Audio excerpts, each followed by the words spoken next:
नमस्कार, राजस्थान के number 1 news channel news 18 Rajasthan पर आपका स्वागत है। मैं हूं श्रीपाल सक्तावत और आज सीधी सट बातचीत के लिए हमारे साथ मौजूद हैं राजस्थान के माननीय राज्यपाल श्री कलराज मिश्र।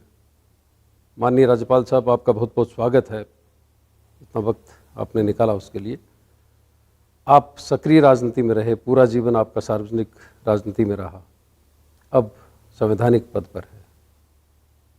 कई बार लगता होगा कि एक दायरे में आप बंध गए हैं जिसमें आपको संविधान का, पुरानी मान्यताओं का ख्याल रखना होगा। ये बात तो सही है कि जो व्यक्ति लगातार संगठन के काम में लगा रहा हो, राजनीतिक दृष्टि से चुनाव आदि की रणनीति भी बनाकर उसको कार्यान्वित कराने की दिशा में प्रयत्नशील रहा हो, सत्ता में बना रहा हो और विभिन्न राजनीतिक दलों के साथ जहां आवश्यक हुआ उसकी आलोचना किया है, जहां आवश्यक हुआ सहयोग में आकर सरकार भी चलाया है। और ऐसे व्यक्ति को एकदम संवैधानिक पद पर स्थापित जब कर दिया जाता है, ये बात सही है, चाहे संगठन हो चाहे सरकार हो, दोनों से अलग हटकर उसकी अपनी एक भूमिका होती है और उसके अनुसार ही व्यवहार का निर्धारण करता है। राज्यपाल का पद प्रमुख रूप से संवैधानिक पद है और जब संवैधानिक पद है तो स्वाभाविक है कि जिस राजनीतिक दल से संबंधित थे, जिन सामाजिक संस्थाओं से संबंधित थे, उन सबसे संबंध विच्छेद करना, एक तरह से प्राथमिक संस्था से त्यागपत्र देना, वह करके मैं आज इस संवैधानिक पद पर विद्यमान हूँ। और इसे मेरे निगाह में, क्योंकि मैं अब किसी दल से संबंधित नहीं हूँ, इसलिए जितने भी समाज के अंदर राजनीतिक दल हैं, बाकी के संगठन हैं, सब मेरे निगाह में एक हैं और उसके अनुरूप संविधान की मर्यादा को स्थापित करने की दिशा में वो भी कैसे आगे क्रियाशील हो सकते हैं, इस दिशा में काम करने का मेरा प्रयास होगा। अभी आपने कहा कि आपकी राजनीतिक सदस्यता आपकी खत्म हो गई, जो एफिलिएशन है वो खत्म हो गया। ऐसे में जब वही बीजेपी जिसके लिए आपने पूरा जीवन लगाया, उसके लोग आते हैं, नेता आते हैं यहाँ पर सरकार के खिलाफ प्रतिवेदन लेकर के, ज्ञापन लेकर के, तो दुविधा तो होती होगी आपको, क्या फैसला क्या लें? कोई भी ज्ञापन दे सकता है, मुझे मिल करके कोई भी अपनी बात कह सकता है। राजस्थान के अंदर अगर किसी प्रकार का कोई कमी है तो उसको उसकी जानकारी विभिन्न ज्ञापनों के माध्यम से भी दे सकता है। प्रशासकीय स्तर पर कहीं गड़बड़ हो रही है, इसकी भी जानकारी दे सकता है। शासकीय स्तर पर अमुक चीज होनी चाहिए, नहीं हो पा रही है, इसको भी दे सकता है। लेकिन जो भी हमारे पास ज्ञापन आएगा, वो ज्ञापन को संबंधित स्थान पर भेजकर और आवश्यक लगा तो उसकी मुखिया से वार्ता कर कि इसको देख लें और इसका कैसा समाधान कारक रूप बन सकता है, इसका निर्माण करने का प्रयास करें। ये हमारी जिम्मेदारी है, इसको हम देख रहे हैं। सभी लोग देते हैं, भारतीय जनता पार्टी के लोग भी देंगे, कांग्रेस के लोग भी देंगे। कांग्रेस के लोगों ने भी मुझे ज्ञापन दिया है, विभिन्न दल के लोगों ने ज्ञापन दिया है, विभिन्न सामाजिक संस्थाओं ने कई बार ज्ञापन दिए।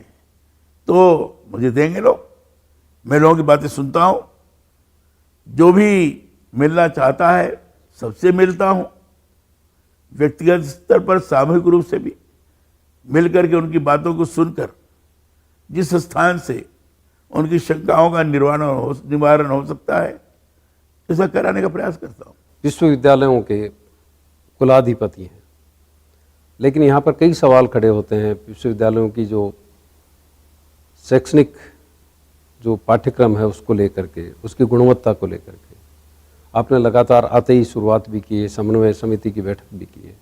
आपके पास क्या कार्य योजना है कि किस तरह से इसको ठीक किया जा सकता? देखिए, हमने सभी विश्वविद्यालय के कुलपतियों को न बुलाया था और विश्वविद्यालय की वर्तमान में उसकी यथार्थ स्थिति क्या है, इसकी जानकारी करने का प्रयास किया और उसके आधार पर मुझे लगा कि राजस्थान का जो शैक्षणिक व्यवस्था है, विश्वविद्यालय में जिस तरह से शिक्षा का स्तर है, इसको और सुदृढ़ करने की आवश्यकता है। और इसलिए जहां बाकी सारी चीज़ें उनसे हमने ग्रहण की, उनसे जानकारी प्राप्त की, वहीं हमें अनुभव हुआ कि विश्वविद्यालय जैसा दिखे, वहाँ का विद्यार्थी ये अनुभव कर सके कि हम अमुक विश्वविद्यालय के छात्र रहे हैं। और इसलिए हमने कहा कि विश्वविद्यालय कोई स्मार्ट विश्वविद्यालय बनाना चाहिए। स्मार्ट विश्वविद्यालय के अंदर डिजिटल व्यवस्था भी होनी चाहिए। स्मार्ट विश्वविद्यालय के अंदर क्लासरूम भी अच्छे होने चाहिए। स्मार्ट विश्वविद्यालय के अंदर हर प्रकार की चीज समयबद्ध होनी चाहिए, उसकी नियमितता होनी चाहिए। ये क्लासरूम की व्यवस्था भी इस ढंग से होनी चाहिए। अगर स्मार्ट विश्वविद्यालय स्मार्ट क्लासरूम बना तो उसको भी अगर टीचर नहीं है तो एक ही प्रोफेसर के लेक्चर के माध्यम से काफ़ी विद्यार्थियों को शिक्षा भी दी जा सकती है और इंटरेक्शन भी हो सकता है। इन सारे विषयों पर चर्चा हुई और उस दिशा में लोग काम करें। साथ ही विद्युतीय दृष्टि से भी, ऊर्जा की दृष्टि से भी विश्वविद्यालय सक्षम हो, इसके लिए हमने सोलर एनर्जी के लिए विश्वविद्यालयों को आग्रह भी किया है और कई विश्वविद्यालयों ने सोलर प्लांट लगाने का क्रम चलाया भी है, शुरू हो गया है। साथ ही साथ जल संरक्षण के लिए भी हमें लोगों से आग्रह किया कि वहाँ आप वाटर कंजर्वेशन के आधार पर स्वयं उसके प्योरिफिकेशन करते हुए वहाँ पेयजल की व्यवस्था हम ढंग से कर सकें और जो ग्रे वाटर्स हैं, इधर उधर के जो वाटर्स हैं, रिसाइकलिंग करके उसको भी ठीक करने का प्रयास करना चाहिए। रेन वाटर हार्वेस्टिंग संबंधित स्ट्रक्चर भी बनाना चाहिए। ये हमने इसलिए किया कि हाँ उसकी आवश्यकता ज़्यादा है। ये सारी चीज़ की। दूसरा, सबका डाटा डिजिटली इस तरीके से होना चाहिए, एक स्थान पर हो, ताकि विश्वविद्यालय का, अगर हम सभी विश्वविद्यालयों का डाटा चाहें तो हमें प्राप्त हो जाए। और हमने ये भी आग्रह किया जो प्राइवेट वेंडर्स हैं जिनके माध्यम से डाटा हो रहा है, वो प्राइवेट वेंडर्स के स्थान पर अपने ही विश्वविद्यालय में, अपने यहाँ बड़े प्रतिभा संपन्न लोग हैं, इनके द्वारा ही डाटा इसको ठीक से रखना चाहिए। हायर एजुकेशन पोर्टल है, उस पर सबका डाटा जाना चाहिए, ये भी आग्रह किया गया है। तो कोशिशें की जा रही है कि विश्वविद्यालय की एक रूपता बनी रहे, स्वायत्तता को बरकरार रखते हुए। बहुत सारी चीज़ें कॉमन हैं, नियुक्तियां हैं, इंटरव्यू होते हैं और बाद में जिनका नहीं होता है कोर्ट में चला जाता है। मैंने अनुभव किया कि जो यूजीसी के द्वारा जो मान्य नॉर्म्स हैं, जब उसका उल्लंघन होता है तब इस तरह की कानूनी दिक्कतें आती हैं। तो इसको बड़ा कड़ाई के साथ कहा गया है कि नियुक्तियों में यूजीसी के नॉर्म्स के आधार पर ही नियुक्तियां होगी और उसकी पारदर्शिता उसके आधार पर ही बढ़ेगी। नियुक्तियों के बारे में हमने कहा, पहले तो ये मैंने कहा है कि जो रोस्टर सिस्टम है, रोस्टर सिस्टम जल्दी ही बनाकर प्रेषित कर देना चाहिए। कई स्थानों पर रोस्टर सिस्टम ढंग से नहीं है। नियुक्तियों के बारे में रिक्तियां बहुत है, बात सही है, और कई विश्वविद्यालय में इतनी अधिक रिक्तियां हैं कि जिसके कारण कक्षा लेने में लोगों को कठिनाई जा रही है। तो नियुक्तियां जल्दी से जल्दी हो, इसके लिए स्वीकृति जल्दी प्राप्त हो, इसके लिए इस बैठक में स्वयं शासन के तरफ से वित्त को जो देखते हैं और SCS हैं, एडिशनल चीफ सेक्रेटरी हैं, वो भी उपस्थित थे और उन्होंने कहा है कि इस संबंध में जल्दी जो भी व्यवस्था हो सकती है। सबसे बड़ी समस्या पेंशन संबंधित आई थी, पेंशन नहीं मिल रहे हैं कृषि विश्वविद्यालयों में खास तौर पर। कृषि विश्वविद्यालय में सबके लिए, फिर मैंने कहा नहीं, इसकी समीक्षा होनी चाहिए, क्यों नहीं मिल रहे हैं, ये मिलना ही चाहिए। तो इसकी समीक्षा के लिए एक हमने कमेटी बनाई है जिसमें कृषि विश्वविद्यालय से संबंधित वीसी भी हैं, सेम एडिशनल चीफ सेक्रेटरी उसको हेड करेंगे। तो इस तरीके से कोशिश ये की गई है कि विश्वविद्यालय नियमित रूप से संचालित रहे, बैंकों में खाते उनके जाने चाहिए, विशेष रूप से नेशनलाइज्ड बैंक में। प्राइवेट बैंक में या नॉन बैंकिंग फाइनेंसिंग कंपनी उसमें जाने का कोई औचित्य नहीं है। और ऐसे खाते जहाँ इस ढंग से हैं, सबको हमने कहा कि नहीं, नेशनलाइज्ड बैंक में, विशेष एसबीआई में वो सारे खाते आने चाहिए। ये सारी चीज़ें की गई हैं जिसके कारण एक अच्छी स्थिति विश्वविद्यालय की हो। हमारी कोशिश ये है कि राज्य सरकार से भी आग्रह किया है और राज्य सरकार भी उस पर सोच रही है और मैं सोचता हूँ करने वाले हैं कि एक कानून बने, अम्ब्रेला कानून, जो सामान्य तौर पर जो कॉमन चीज़ें हैं सब एक स्तर पर हो, उसके आधार पर विश्वविद्यालय को चलाया जाए और वह कानून जल्दी ही राज्य सरकार की तरफ से बनाया जाए। इसके लिए प्रारूप भी तैयार हो रहा है। तो कोशिश ये है कि विश्वविद्यालय की स्वायत्तता भी बनी रहे, लेकिन विश्वविद्यालय की एक बद्धता भी बनी रहे, ताकि सारे विश्वविद्यालयों में कोई चीज़ डिस्क्रिमिनेटरी तौर पर नहीं दिखाई पड़े, विभेदकारी नहीं दिखाई पड़े। थे कि यूजीसी के नॉर्म्स को पूरी तरह से फॉलो करें, इस तरह की व्यवस्था आप कर रहे हैं। लेकिन कुलपति चयन में योग्यताओं को लेकर के सवाल खड़े होते हैं, राजनीतिक प्रतिबद्धताओं को लेकर के बातें आती है और कहा जाता है कि राजनीतिक हस्तक्षेप के बाद ही कुलपति का चयन होता है। कुलपति के चुनाव में भी यूजीसी के नॉर्म्स हैं और उस नॉर्म्स का पूर्ण रूप से पालन किया जाएगा। जो क्वालिफाइड लोग होंगे वो उनका चयन होगा, उसके लिए सर्च कमेटी बनी है। सर्च कमेटी में स्टेट गवर्नमेंट का भी नॉमिनी है, गवर्नर का भी नॉमिनी है, सब प्रकार के लोग हैं, योग्य लोग हैं। यह सर्च कमेटी सुनिश्चित करेगी कौन लोग हैं और बाद में 3 या 5 का वो पैनल जो भी यहाँ प्रक्रिया है वो बना कर देंगे और उसके पश्चात उसमें तय किया जाएगा जो सर्वाधिक योग्य और अच्छा व्यक्ति होगा उसको कुलपति बनाया जाएगा।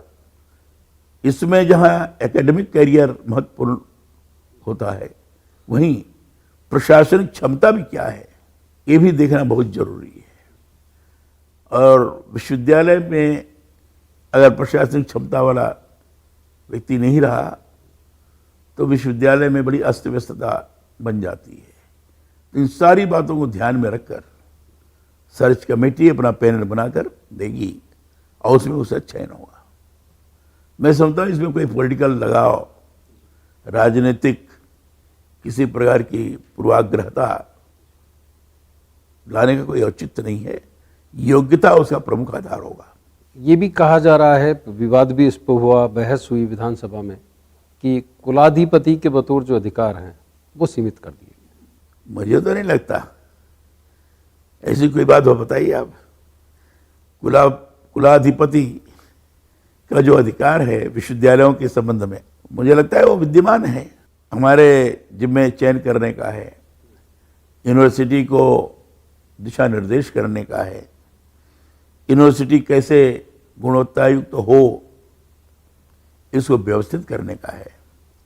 वो ठीक है, वित्तीय प्रबंधन सामान्य तौर पर राज्य सरकार करती है, उसका सुनिश्चित बजट होता है, इस संबंध में भी परस्पर वार्ता होती है।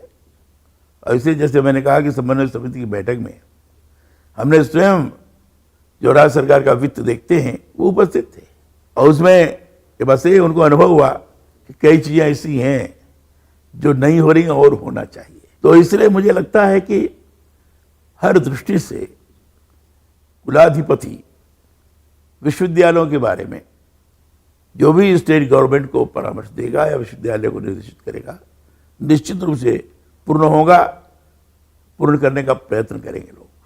अच्छा, शोध में नकल की बातें भी आती है, वित्त संबंधी विवाद भी खड़े होते हैं, उनकी गुणवत्ता को लेकर के भी सवाल खड़े होते हैं। शोध कार्य में कुछ चीज़ें हमारे सामने आई हैं, लेकिन अब धीरे धीरे जिस तरीके से लोगों को लगने लगा है कि हर बात पर अनुश्रवण हो रहा है, मॉनिटरिंग हो रही है, हर चीज़ को देखा जा रहा है, और हर चीज़ को देखा जा रहा है कि जो नियम है उस नियम के अंतर्गत है कि नहीं है।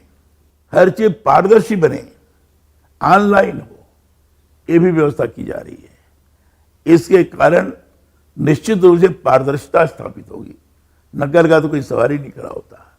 और इसलिए मुझे लगता है कि जो वो थोड़ी बहुत शिकायत रही होगी, भविष्य में ऐसी नहीं होने पाएगी। सैनिक कल्याण बोर्ड के चेयरमैन का भी दायित्व आपके पास में है। राजस्थान शौर्य के लिहाज से पहचाना जाता है, साहस के लिहाज से पहचाना जाता है, और यहाँ का जो शेरगढ़ इलाका है राजस्थान का, वो तो शौर्य विधवाओं के लिए भी पहचाना जाता है। उन वीरांगनाओं के लिए, सैनिकों के परिवारों के लिए क्या कोई योजना आपके पास? सैनिक कल्याण बोर्ड की बैठकें होती हैं, भी पहले नहीं हुई थी, हमने सुनिश्चित किया था, लेकिन किसी कारणवश जो उनके प्रमुख थे उन्होंने कहा तो आगे बढ़ा दीजिए। तो आगे सैनिक कल्याण बोर्ड की बैठक होने वाली है, संभवतः इसी महीने में होगी। और सैनिक कल्याण बोर्ड की बैठक में ऐसे वीरांगनाओं के बारे में, जो अवकाश प्राप्त सैनिक हैं इनके बारे में, जो कल्याण बोर्ड के अंतर्गत केंद्र सरकार की तरफ से निर्देशित योजनाएं हैं, राज्य सरकार की तरफ से भी कुछ चीज़ें चल रही हैं, ये सही माने में लोगों को इसका लाभ प्राप्त हो रहा है कि नहीं हो रहा है, उसको भी देखा जाएगा। और क्या आवश्यकताएं हो सकती हैं, इसका निस्तारण कैसे हो सकता है, इसको भी देखने की कोशिश की जाएगी। सामान्य तौर पर सैनिक कल्याण बोर्ड के माध्यम से जो भी केंद्रीय और राज्य स्तरीय योजनाएं हैं, लोगों को इसका लाभ प्राप्त हो रहा है। बैठकें होती हैं उनका अनुसरण करने के लिए, जानकारी प्राप्त करने के लिए, और भी आवश्यकता क्या पड़ सकती है इस बात की उनसे जानकारी प्राप्त करने के लिए। तो अभी इसकी बैठक होने वाली है, और उसमें क्या क्या चीज़ें हो सकती हैं ये करने का प्रयास किया जाएगा। कारगिल युद्ध के बाद, कारगिल विजय के बाद में यहाँ पर वीरांगनाओं के लिए हॉस्टल्स बने। न्यूज़ 18 ने भी एक इनिशिएटिव उठाया कि वो अच्छे तरीके से काम कर सके। उनके पास बजट का संकट है, बजट नहीं है उनके पास। हॉस्टल्स बन गए, लेकिन उनको किस तरह से चलाया जाए, वो आर्थिक दिक्कतें उनके सामने हैं। इन आर्थिक दिक्कतों के बारे में भी अभी विस्तार से भी बात होने वाली है। इसको कैसे ठीक किया जा सकता है, एक कोई प्रारूप इसका योजना का आएगा। भामाशाह योजना के माध्यम से भी हो सकता है, और भी कुछ योजना की जा सकती है, जिसके आधार पर यह आर्थिक किल्लत खत्म हो, यह हमारा प्रयास होगा। बहुत बहुत आभार आपका, इतना वक्त दिया इसके लिए। तो ये थे राजस्थान के माननीय राज्यपाल श्री कलराज मिश्र, जिनके साथ जारी थी सीधी सट। खबरों के लिए देखते रहिए राजस्थान का number 1 news channel news 18 Rajasthan.